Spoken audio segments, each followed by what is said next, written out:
Bismillahirrahmanirrahim. Assalamualaikum warahmatullahi wabarakatuh. Alhamdulillahi rabbil alamin. Wa bihi nasta'in ala umur dunya waddin. Wassalatu wassalamu asrafil anbiya'i wal mursalin wa ala alihi wa ashabihi ajma'in. Amma ba'du. Pertama-tama marilah kita panjatkan puji syukur kepada Allah Subhanahu wa taala berkat rahmatnya pada hari ini kita diberikan kesehatan jasmani dan kesehatan rohani. Yang kedua, tak bosan-bosannya dan tak terlupanya kita kirimkan kepada baginda kita, itu baginda Nabi Muhammad SAW, dengan lafaz Allahumma sholli ala sayyidina Muhammad wa ala sayyidina Muhammad.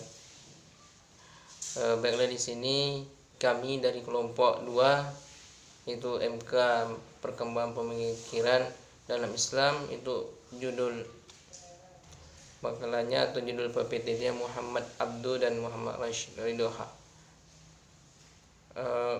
Di sini kami mempunyai 4 orang personil. Itu saya sendiri Firman Radiansa. Yang kedua ada Fitri Yunita, yang ketiga Lailatul Isnaini, yang keempat Liana Sartika. Baiklah, di sini saya akan menjelaskan yang pertama kali itu tentang biografi Muhammad.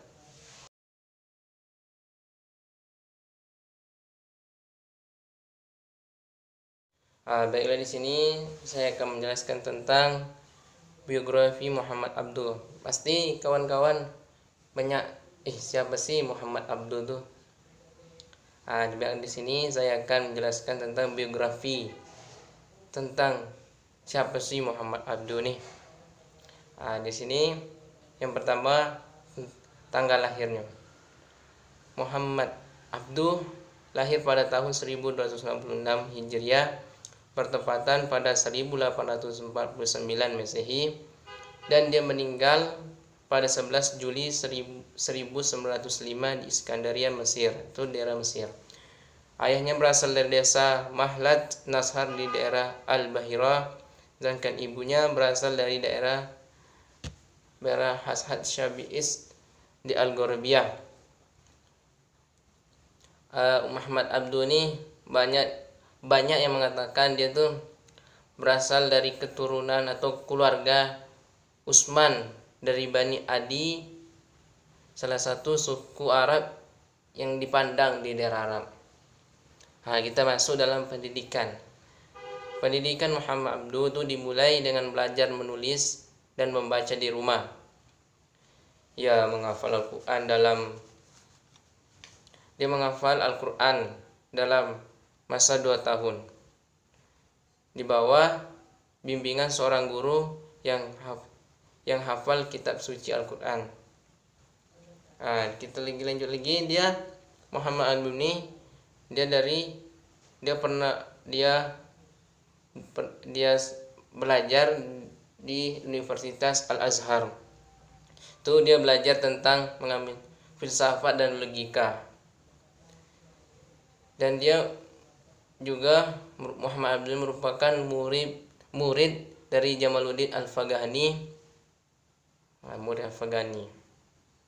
Pada tahun 1279 Hijriah atau 1863 Masehi, beliau dikirim oleh orang tuanya ke Tahanta atau mulai untuk meluruskan bacaan belajar tajwidnya. Itu di Masjid Al-Ma'i.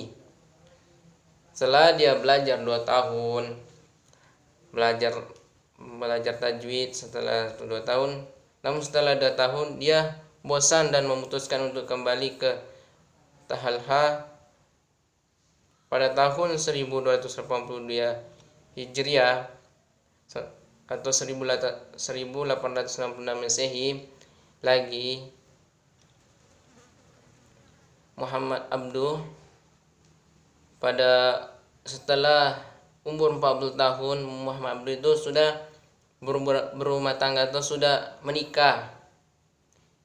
Setelah dia menikah, dia kembali lagi melanjutkan pendidikannya.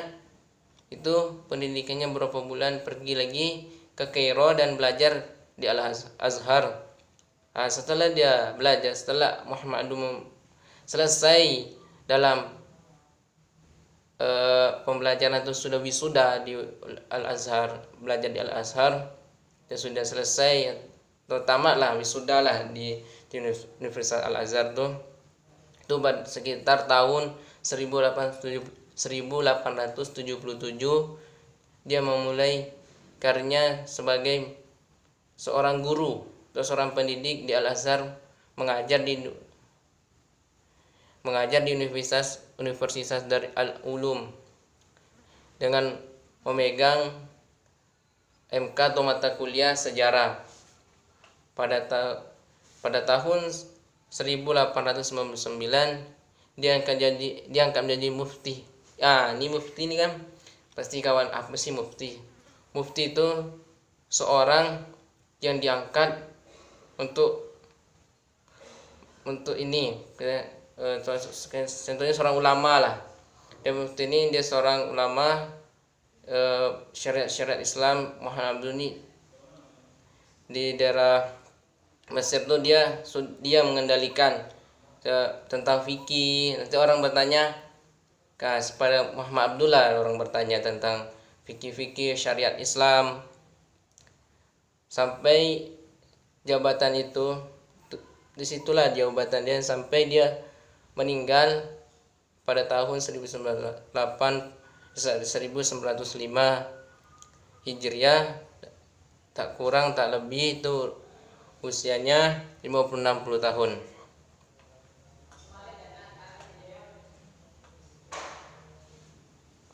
Kita lanjut lagi. Muhammad Abduh ini seorang filsuf dan pembaru yang mengusul. Muhammad Abduh juga seorang filsuf dan pembaru yang mengusung gerakan pan-islamis untuk menentang penjajah Eropa di negara Asia dan Afrika. Muhammad Abduh ini diasingkan atau dikeluarkanlah dari Mesir selama 6 tahun sejak 1882 Masehi. Kenapa dia keluarkan? Karena keterlibatan dalam pemberontakan Urabi di Lebanon. Muhammad Abduh sangat giat dalam mengembangkan sistem pendidikan Islam pada tahun 1844 Hijriah. Lalu ia pindah ke Paris dan bersama Al-Faghani menerbitkan jurnal Islami The Prince-Board. Muhammad Abduh ini mempunyai satu karangan, yaitu salah satu karangan Muhammad yang terkenal adalah buku berjudul Risalah At-Tauhid yang diterbitkan pada tahun 1897. Pemikirannya juga ini pemikiran banyak terinspirasi dari Ibnu Taimiyah, dan pemikiran banyak menginspirasi organisasi Islam, salah satunya Muhammadiyah, karena ia Muhammad berpendapat Islam akan maju bila umatnya mau belajar tidak hanya ilmu agama tetapi ilmu sains. Itu saja dari penjelasan dari saya. Maka akan dilanjutkan kepada personil saya atau kawan saya, itu saudari Liana Sartika. Assalamualaikum warahmatullahi wabarakatuh. Perkenalkan, nama saya Liana Sartika dari PAI 4E. Di sini kami kelompok 2 pada mata kuliah Perkembangan Pemikiran Modern dalam Islam. Kami akan membahas makalah kami yang berjudul Muhammad Abduh dan Muhammad Rashid Ridha. Di sini saya akan menjelaskan bagian B, pemikiran Muhammad Abduh. Yang pertama, bidang akidah atau keagamaan. Menurut Muhammad Abduh, bahwa jalan yang dipakai untuk mengetahui Tuhan bukan hanya wahyu semata, melainkan juga akal. Karena bagi Muhammad Abduh, Islam adalah agama yang rasional, agama yang sejalan dengan akal. Namun, ada hal-hal yang tidak boleh dipertanyakan atau dipikirkan dengan akal jika ketika rasa ingin tahu itu menyebabkan kekacauan iman. Yang kedua, bidang pendidikan. Muhammad Abduh menyatakan bahwa kewajiban belajar tidak hanya mempelajari buku-buku klasik berbahasa Arab yang identik dengan dogma ilmu agama untuk membela Islam, tetapi kewajiban belajar itu juga terletak pada mempelajari sains-sains modern, sejarah, dan agama Eropa agar diketahui sebab-sebab kemajuan yang telah mereka capai. 3. Pada bidang politik. Di bidang politik, Muhammad Abduh berpendapat bahwa terdapat hubungan yang erat antara seseorang dengan tanah airnya. Prinsip demokrasi harus secara bersama-sama dilaksanakan oleh rakyat dan pemerintah. Sejarah Islam telah membuktikan bahwa betapa kuatnya demokrasi yang dipegang oleh kaum muslim pada masa-masa pertama Islam. Muhammad Abduh berpendapat bahwa tiap negara mempunyai undang-undang yang cocok dengan dasar-dasar kebudayaan dan politik yang berlaku di tempat itu. Penyusunan undang-undang tidak perlu meniru pembuatan undang-undang di negara lain. Mengenai bentuk undang-undang dan peraturan pada umumnya bagi suatu bangsa harus mencerminkan karakter rakyat dan sesuai dengan kebiasaan hidupnya. 4. Pada bidang sosial masyarakat. Menurut Muhammad Abduh, sikap sosial dalam suatu umat harus diperkuat. Sebaliknya, jiwa individualisme dan separatisme harus dikikis habis. Menurut Muhammad Abduh, kelemahan umat dan masyarakat Islam hanyalah kemiskinan atau kelemahan jiwa. Penyebab kemiskinan jiwa ini ialah tuntunan yang salah dan merajalelanya rasa keakuan atau individual dan rusaknya arti sikap sosial pada jiwa. Karya-karya Muhammad Abduh. 1. Tafsir Juz Amma. 2. Risalah At-Tajwid. 3. Takrir fi Islah al-Mahkim al-Syariati 1900. Keempat, Risalah Al-Waridat 1874. 5. Ha'iyah A'la Syariah Al-Aqaid Al-Adudiyah 1876. Yang keenam ada Risalah At-Tauhid disusun pada tahun 1890. Baiklah, di sini saya akan menjelaskan biografi Rashid Ridha. Muhammad Rashid Ibnu Ali Ridha, Ibnu Muhammad Syamsuddin Al-Qalamuni. Selanjutnya terkenal dengan nama Ridha. Lahir di desa Qalamun, Libanon pada tanggal 23 September 1865. Beliau berasal dari keturunan bangsawan Arab, memiliki garis keturunan langsung dari Husain Ibnu Ali, cucu Muhammad dari Fatimah. Oleh karena itu, ia memakai gelar Sayyid. Kadang-kadang dia juga dipanggil Syekh. Keluarganya dikenal sebagai keluarga yang taat beragama dan menguasai ilmu-ilmu agama. Selain belajar dari kedua orang tuanya sendiri, Rashid Ridha juga belajar kepada sekian banyak guru. Semasa kecilnya, Rashid Ridha dimasukkan oleh orang tuanya di madrasah tradisional di kampungnya Qalamun untuk belajar memenuhi, berhitung, dan belajar mengenal huruf serta membaca Al-Quran.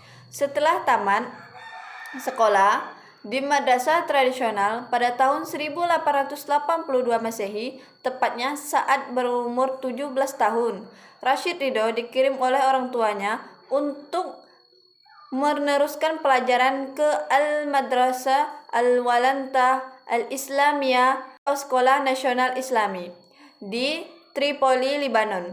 Ketika belajar di sana, Rashid Ridha diajarkan pelajaran Nahu, syaraf, akidah, fikih, ilmu hitung dan ilmu bumi, dan juga diajarkan mata pelajaran bahasa Arab, bahasa Turki dan bahasa Prancis, termasuk pengetahuan agama dan pengetahuan modern. Ia memutuskan pindah ke Mesir pada tahun 1898 dan selama di Mesir ia bertemu dengan Muhammad Abduh dan dijadikannya kesempatan untuk memperdalam pengetahuannya. Sebulan setelah bertemu Muhammad Abduh, ia berkeinginan menerbitkan sebuah majalah Al-Manar dan Muhammad Abduh menyetujuinya. Muhammad Rashid Ridho juga seorang presiden Kongres di Suriah pada tahun 1920 Masehi, anggota di Legasi Suriah Palestina Jenawa tahun 1921 Masehi, anggota Komite Politik Mesir di Kairo pada tahun 1925 sampai 1926 Masehi, hingga akhirnya ia meninggal dunia pada Agustus 1930. Assalamualaikum warahmatullahi wabarakatuh. Pembahasan selanjutnya yaitu pemikiran Muhammad Rashid Ridha. Pertama yaitu di bidang teologi.